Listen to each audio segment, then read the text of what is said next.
Salut la communauté de coups critiques, je m'appelle Annabelle Bureau, bienvenue à ce premier épisode de La Voix de l'Aventurier, une nouvelle chronique où je vais aborder l'interprétation dans l'univers du jeu de rôle. Une campagne mémorable de jeu de rôle sur table passe avant tout par une histoire riche.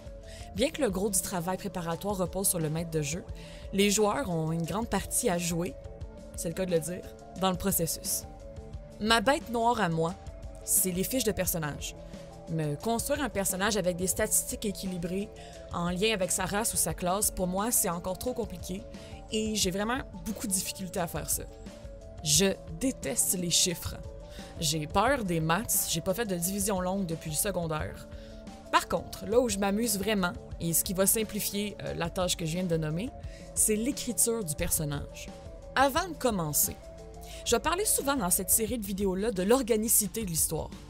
Ce que je veux dire par là, c'est pour qu'une campagne soit intéressante pour les joueurs ou pour les spectateurs potentiels, elle doit être vivante, elle doit être organique. Pour que quelque chose soit vivant, il doit être réaliste dans la mesure où, pour bien interpréter les personnages, on doit être capable de se mettre dans leur tête, de vivre leurs émotions avec leurs qualités, avec leurs défauts. De cette façon-là, ces personnages-là n'ont pas besoin de se faire bombarder de quêtes secondaires pour exister dans une campagne. Ils pourraient seulement être là, continuer de vivre leur quotidien. Voilà, je vais y revenir. Bref, il n'y a pas juste une façon de créer un personnage pour une campagne de jeu de rôle, mais il y a quelques recettes gagnantes qui ont fait leur preuve.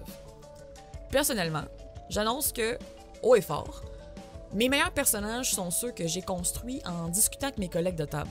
Avant toute chose, je vais juste vous dire que je suis absolument pour se garder des secrets et pas tout divulguer à ses collègues avant le début d'une campagne. C'est super important de se garder des secrets pour créer une histoire, encore une fois, qui est riche et pour se permettre d'avancer un peu plus tard dans l'histoire.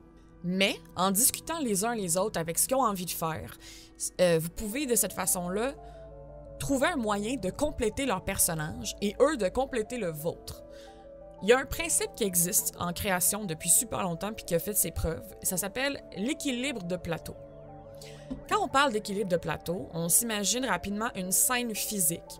Le principe en soi exprime que si des interprètes sont disposés de manière organisée sur une scène, ça rend le tout plus agréable à regarder, mais aussi plus facile à comprendre. Et bien entendu, organique. Le même principe va s'appliquer par contre aussi en improvisation et en création.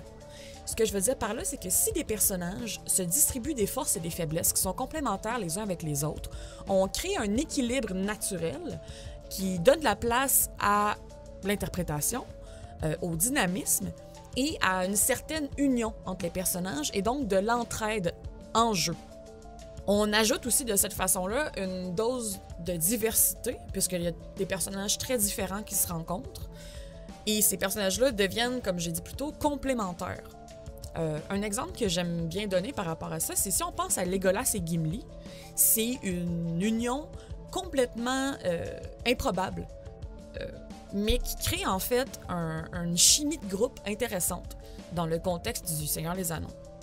Si je reprends le même exemple, le Seigneur des Anneaux, et qu'on se dit que la communauté de l'anneau était formée à 100% de Legolas, on s'entend que le livre, il ferait la moitié, qu'on irait du point A au point B, que ça se ferait super rapidement, que ce personnage-là, en fait, est très focusé sur sa quête, qu'il est très patient, qu'il a beaucoup de stealth.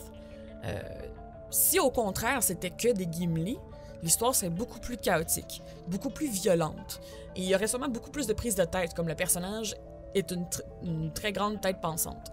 Ces deux personnages-là mis ensemble vont avoir beaucoup de friction dès le départ puisqu'ils sont le yin et le yang l'un de l'autre.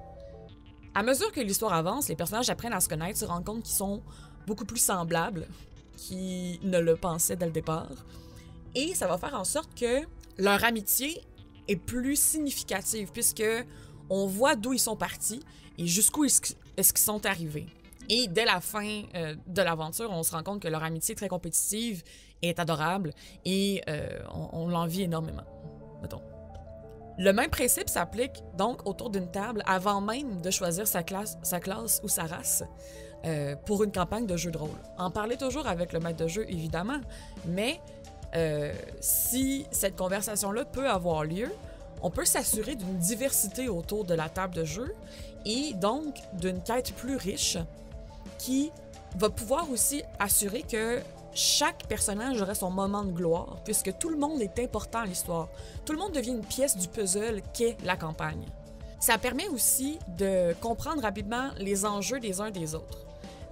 Encore une fois, on se garde des secrets, on se dit pas absolument tout au niveau de notre passé de personnage, mais en sachant d'avance qu'est-ce que le joueur a envie de jouer, on peut se faire une idée du personnage, on peut se faire une idée aussi du rôle que notre personnage va avoir à jouer pour cet autre personnage-là, et ça va beaucoup influencer la manière dont on va le construire.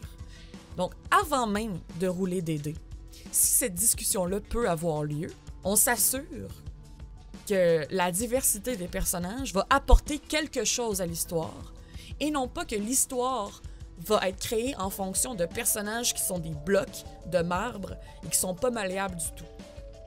Pour qu'on puisse croire à ce qu'un personnage est, il faut premièrement qu'on comprenne la place de ce personnage-là dans l'univers qui l'entoure, et c'est en parlant avec les autres personnages qui habitent cet univers-là qu'on va comprendre sa place.